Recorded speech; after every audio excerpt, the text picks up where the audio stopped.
Welcome to Reckless, from Wildflower, Rooted and Reckless, the podcast where Angela Walker sets dumpster fires and lets her light shine.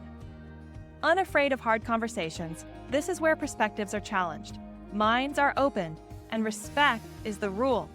Because agree to disagree is more than a motto.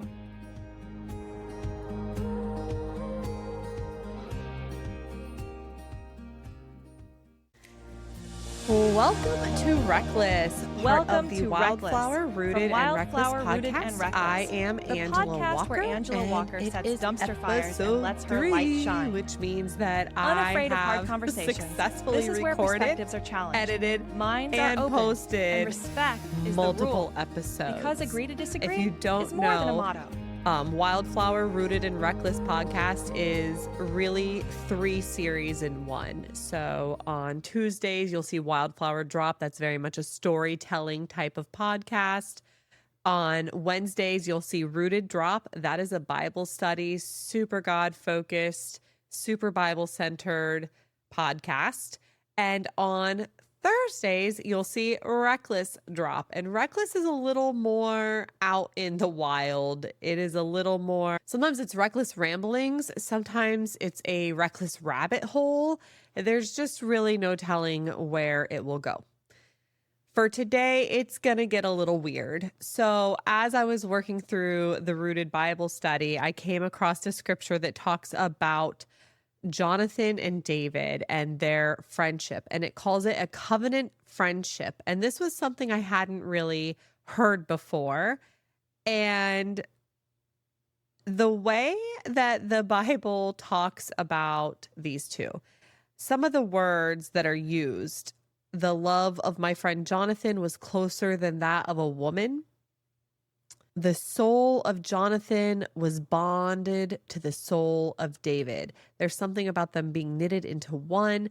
Some of that is very gay. And the first thing I thought was like, oh, I think I just accidentally stumbled across a story of homosexuality in the Bible. And so, of course, I went down the reckless rabbit hole on this. What I was able to figure out was that scholars really don't know. They have no idea. There's just not enough information there. There's not enough that's told to us moving forward. To put this into perspective, Jonathan, and especially if you're not familiar with the Bible, so just calm down. It's a quick run through. Your soul's not going to catch on fire. Just an explanation here so you can kind of be up to speed, all right? Jonathan is the son of King Saul. So King Saul is king, right? So next in line for the throne by blood is Jonathan. David, which I don't care who you are, I'm sure you've heard about David and Goliath, okay? So David, from David and Goliath, is destined to become king. He's in line for the throne by God. Jonathan could have, David, and just knocked that out. Don't even have to worry about that. But they actually became incredible friends, super close friends, to the point where Jonathan unclothed himself like naked and gave his robes and his weapons and his armor to his new bestie, David. So there's some other scriptures throughout that, I mean, yeah, they get a little weird. They get a little weird. But also for the time, there was a different depth of friendship. And modern society, we're a little pervy and we like to like sprinkle it on everything. And a little lustful, again, like to sprinkle it on everything. Again, from my rabbit hole, I ran across a pastor, and what he said was, what do we do? What do we believe in this situation when you've got even the scholars saying, we really just don't know. We don't know. This is either an incredible friendship, which is a very common thing in the Bible and not so common today, or they may have had some sort of romantic relationship. And I guess you choose. And so for some people, one story makes more sense and brings more comfort and brings them closer to God. And for others, It's the other. But anyway, you have to choose. Choose for yourself. Choose, but choose wisely. I'm just kidding. But for my purposes today,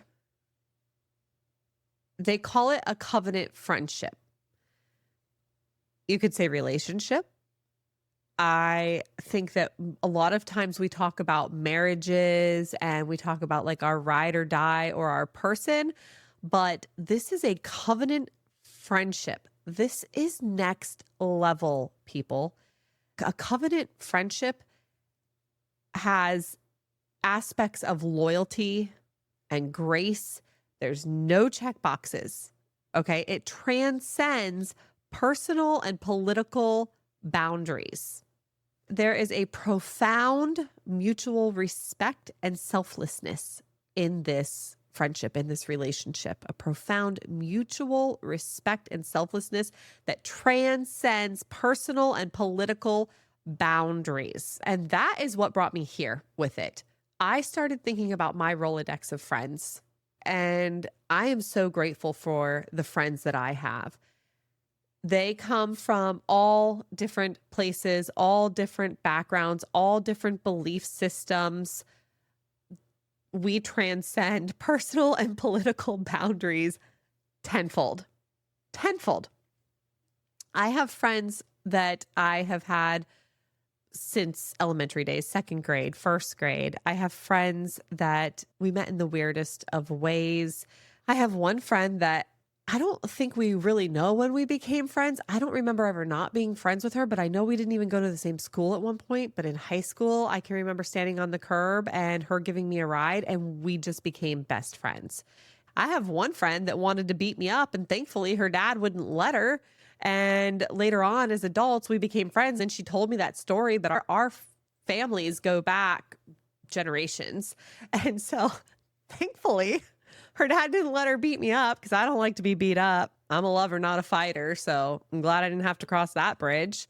One of my best friends I met through baby daddy's situation in the strangest of ways. I was literally driving her truck with her kid in it and went to pick her up from work. And she's just gets in the truck. And from that day forward, really, we were best friends.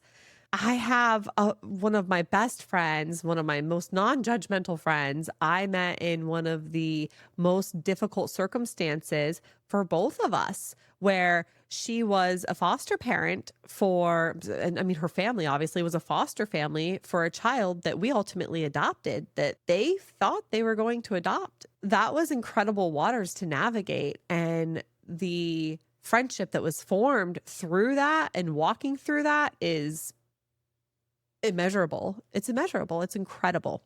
So what we've established is that these friendships come from all different types of places that you never would have seen them coming. It would seem that oftentimes these friendships are the silver lining in less than stellar situations. And thinking about a covenant friendship, for some reason, what just keeps popping up in my mind over and over again is Charlie Kirk and Candace Owens. I know this isn't everybody's favorite subject, and I know these aren't everybody's favorite people. And that's the beauty of Reckless, is I don't care. I don't follow a lot of like what's going on in the world type stuff. And I'm not huge on social media. I'm not big on like scrolling through social media to know like the what's to know about a bunch of people that I don't know, that are just totally random strangers that people are just enthralled with their lives. But Candace keeps popping up and she is not having it. She is adamant that there's more at play. She is not having it. You want to talk about a covenant friendship? I just keep thinking like, if something ever happens to me, I hope, I mean, I know there's at least a couple of you. I know my friends are going to come banging down doors like Candace is. She's, in her mind at least, risking her life. And that is an incredible friendship. That is incredible.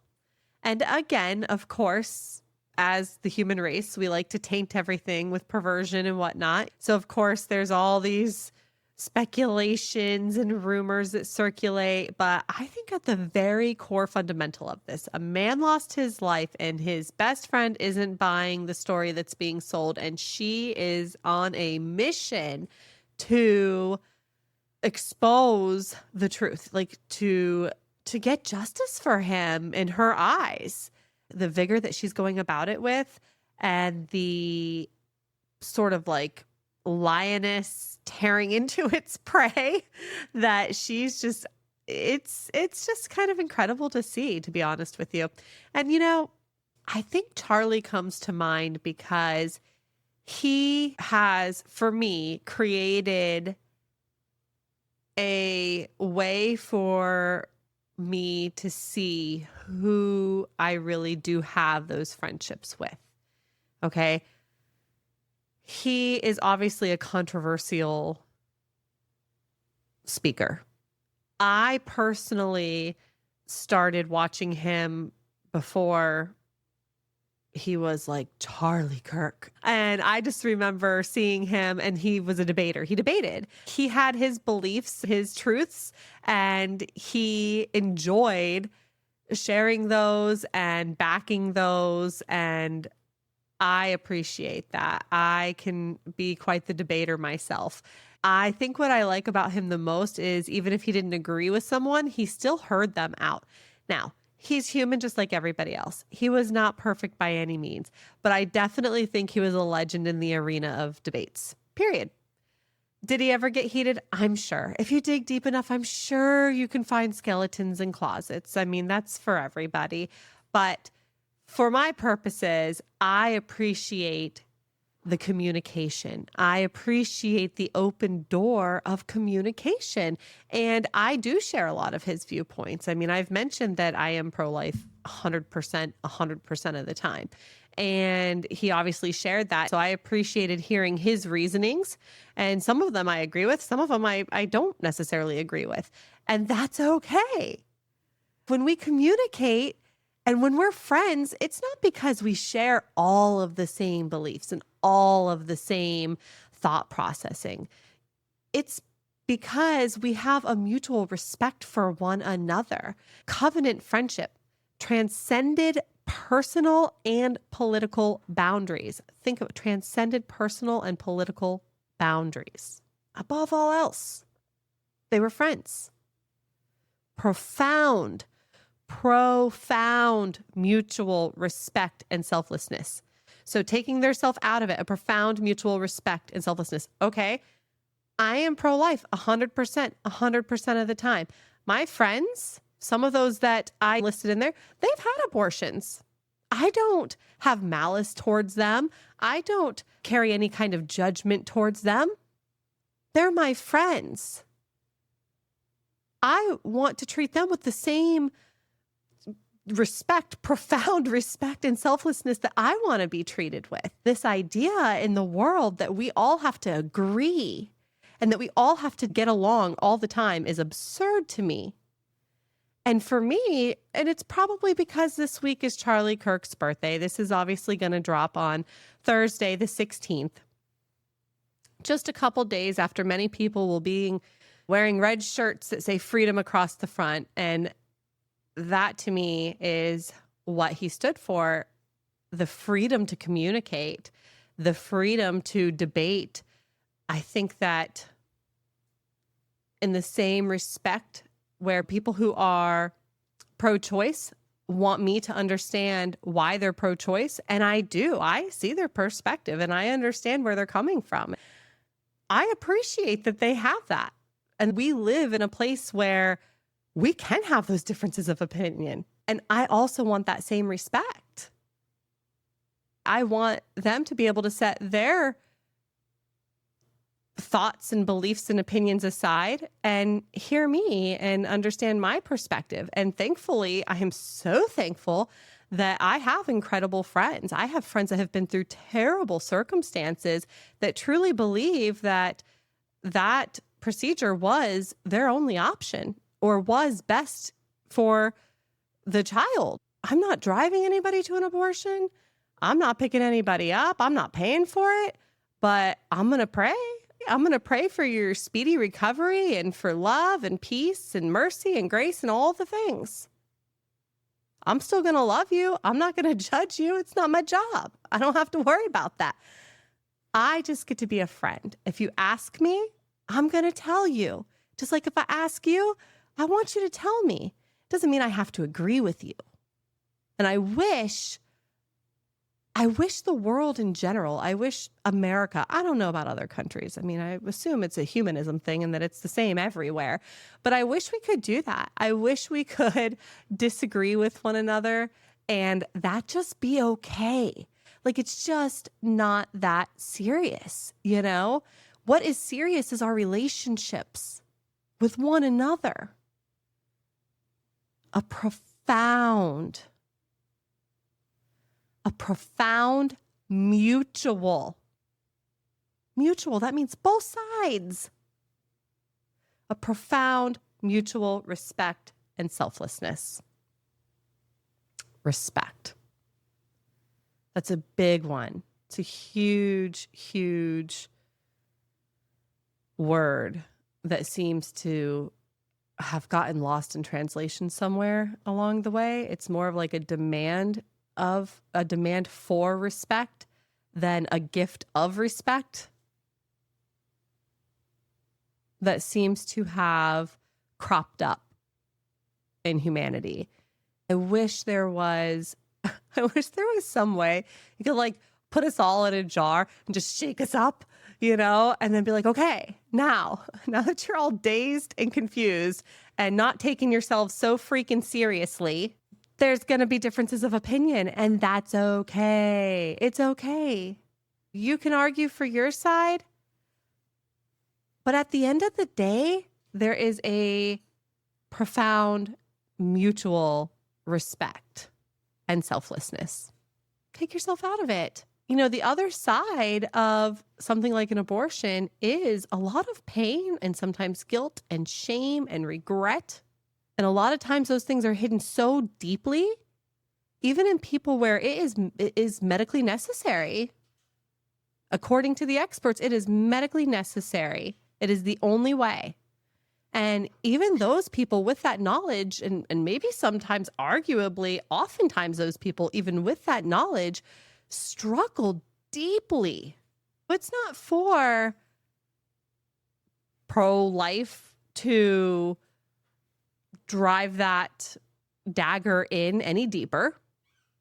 And it's really not for pro-choice to say, look at that. I think the point is, it's not for us to judge.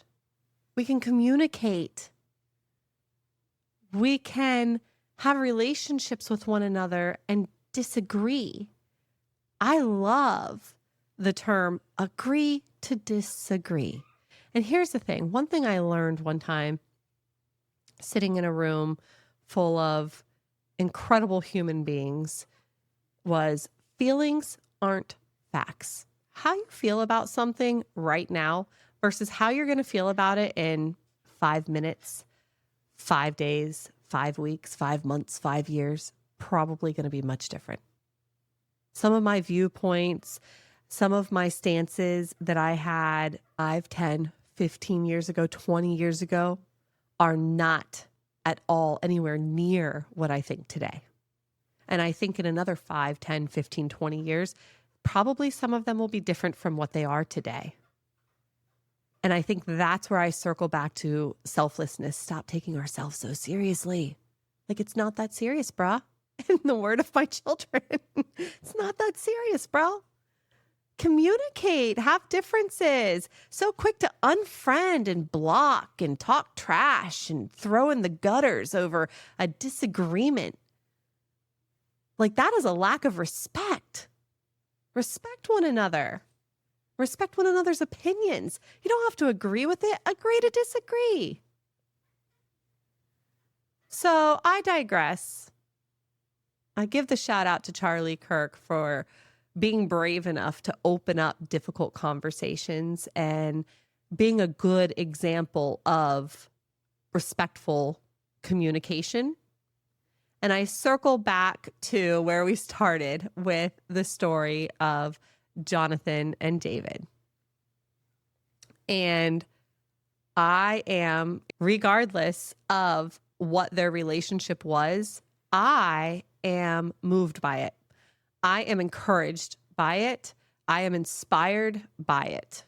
And I think what will echo in my mind, and what I hope people leave this episode chewing on, is the idea of, what does that mean to you? What is a covenant friendship? Covenant is such a weird word. I don't even know that we really hear that often in just the general population.